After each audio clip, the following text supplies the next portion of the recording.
Last Will is a great Eurogame with a silly theme from publisher Czech Games Editions and designer Vladimir Suchy. In Last Will, players compete to spend all of their money as fast as they can to fulfill their crazy uncle's final request and hopefully inherit his fortune. It plays out in 1 to 1.5 hours, and it accommodates 2 to 5 players.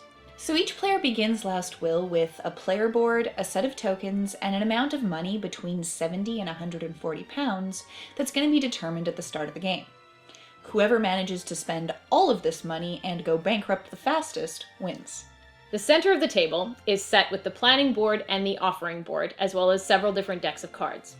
At the beginning of the first round, offering cards are placed face up on the offering board, dependent on the symbols that are on there. The housing market is randomized, and each player draws 3 cards from the properties deck and 3 cards from the expenses and helpers deck. They then choose 2 cards in total to keep. After setup, the rest of the round is going to play out in 3 phases: planning, errands, and actions. During the planning phase, each player is going to put their token on one of the hourglass symbols on the board, which determines how many cards they get that turn, how many errand boys they get for errands, and how many actions they get to take during the last phase, as well as determining turn order from left to right. Each player is going to draw their allotted number of cards from any combination of the 4 basic decks, which are properties, helpers and expenses, companions, and events. In the second errand phase, players send their errand boy figures out onto the board and put them on different action spaces. They immediately resolve the actions associated with those spots on the board. So this can be getting a new slot to extend your player board. It can be rearranging the housing market, drawing a face-up offering card, or drawing a face-down card from one of the regular decks, or spending £2 to go to the opera. During the action phase of Last Will, each player is going to try to spend as much money as possible using the actions they've got available. This is done by playing cards from your hand either onto the table or onto your player board, and by activating player board cards. Actions are tracked on the side of your player board, and playing a card usually costs at least an action. The cost of playing a card is listed in the upper left.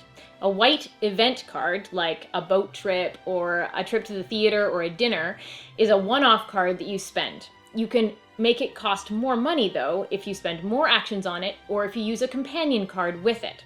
Any cards that you spend in this manner are immediately discarded.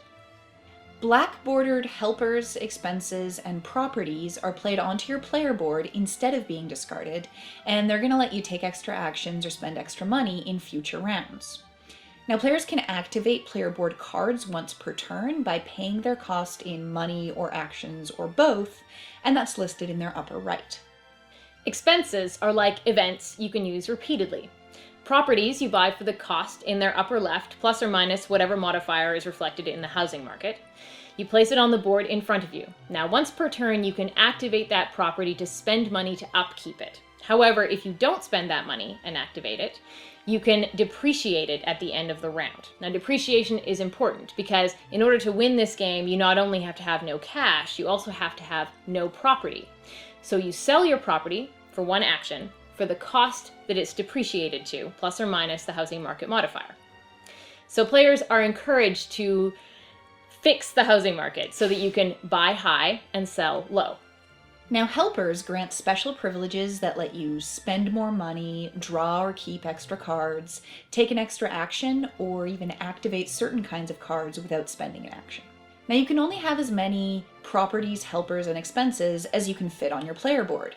And if you run out, you either have to send an errand boy to buy you more space, or you have to replace unwanted cards with new ones as they come up. Companions can be permanently added to a property or an expense to increase their cost. So a companion card generates a corresponding token, which you place on that card to permanently boost it. At the end of the round, each player discards to 2 cards in their hand, depreciates any unmaintained properties by moving the value marker down a row, and resets any activated cards.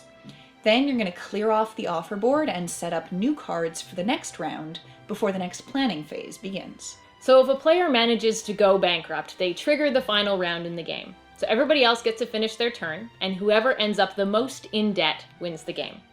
If by round 7 nobody has declared bankruptcy, then the player at that point with the least money is the winner.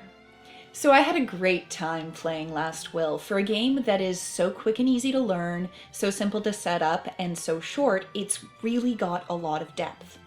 The length also really adds a lot because on the one hand, you can sneak in a couple rounds of this in one night or get it in when a longer game just wouldn't work. And it also adds a lot to the challenge and tension of the game because there's no room for mistakes. Every decision that you make here is important, so you've really got to think and plan well, and it adds a great amount of tension to the game. Now, one thing to note is because so much of the game depends on the interactions between the different cards, a player who's played a couple times and knows the decks well is probably going to have a significant advantage over a new player. So it's a bit of a challenge for integrating new people into the game. So another potential negative for this game is it is going to require a little bit of mental math, which turns a few people off.